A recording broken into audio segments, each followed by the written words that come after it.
क्या है, जैसे मान लीजिए कि अप्रैल महीने से सिलेबस स्टार्ट नया सत्र शुरू होने वाला है, हम कौन सी किताब पढ़ा रहे हैं निर्धारित हो गया, किताब को लेना पड़ेगा, उसमें कितने पीरियड्स लगेंगे डिसाइड करना पड़ेगा, हमको कब महीना में एग्जाम लेना है, एनुअल एग्जाम, किसमें हाफ ईयरली एग्जाम होगा, पीरियोडिक रिटन टेस्ट होता है तो कब पीरियोडिक रिटन टेस्ट होगा, हमने कितने चैप्टर पूरे को बांटना पड़ेगा, आपस में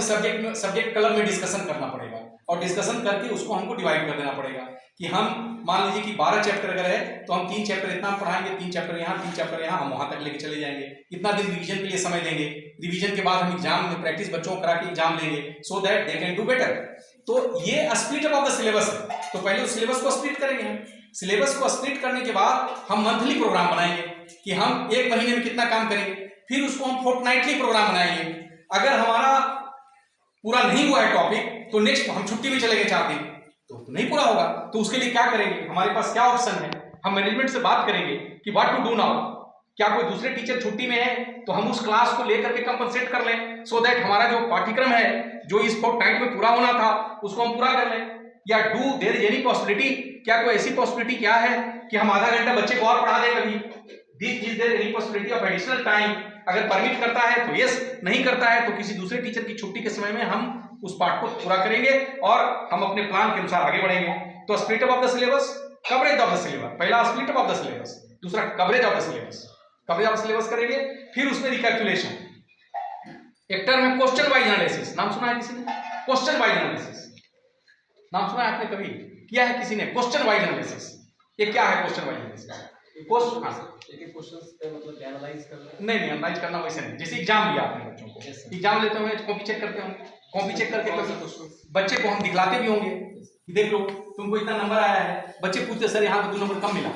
तो 2 नंबर बढ़ा भी देते होंगे आपके लिए, ठीक है भाई कम मिला है, be happy. Question wise analysis क्या है कि आपके क्लास में मान लीजिए 30 बच्चे या 40 बच्चे, आप एक टाव का पेज ले लिए, लेकर के आपने क्या किया कि इधर आपने यहाँ से जैसे पेज लिया और यहाँ से लिखना शुरू कर दिया बच्चों के नाम या रोल नंबर, यहाँ तक आ गया 30। अब यहाँ शुरू किया लिखना क्वेश्चन नंबर 1 2 3 4 5 6 7 30 क्वेश्चन, टोटल 30 आ गए। अब रमेश नाम का जो पहला स्टूडेंट है तो इसमें आप लिखेंगे क्वेश्चन नंबर 1 का आंसर इसने दिया कि नहीं, कितना नंबर लाया, 1 नंबर क्वेश्चन तो आधे तो नहीं लाया, 1 लाया। अब पूरे बच्चों का देखेंगे कि 1 नंबर का क्वेश्चन, पहला नंबर का जो क्वेश्चन था उस क्वेश्चन को 30 बच्चे ने कितने ने अटेम्प्ट किया, तो क्या करेंगे सबका नंबर उतार देंगे और उतार के जोड़ देंगे, तो 30 बच्चा अगर है तो मेरा क्वेश्चन नंबर 1 30 नंबर का हो गया पूरे क्लास के लिए, तो 30 में कितना लाया, सब लड़कों ने मिलके 22 लाया कि 20 लाया कि 18 लाया कि 15 लाया, है ना, ये लिख के हुई रिस्पांसिबल,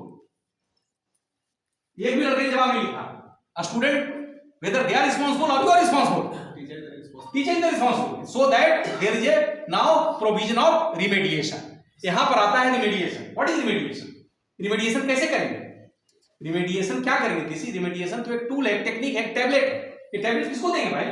जिसकी तबीयत खराब होगी उसको देंगे ना। तो 2 तरह का रिमेडिएशन है। पहला रिमेडिएशन क्या है, एक क्वेश्चन ऐसा है जिसका जवाब पूरे क्लास ने नहीं दिया है तो उसका रिमेडिएशन पूरे क्लास को होगा। दूसरा रिमेडिएशन होगा कि 4 को बच्चा ऐसा है जो लगातार 7-8 क्वेश्चन का जवाब नहीं दे रहा है, तो 4 बच्चे का उतने का केवल उसका रिमेडिएशन होगा, उन बच्चों का रिमेडिएशन नहीं होगा जो दे आर गुड,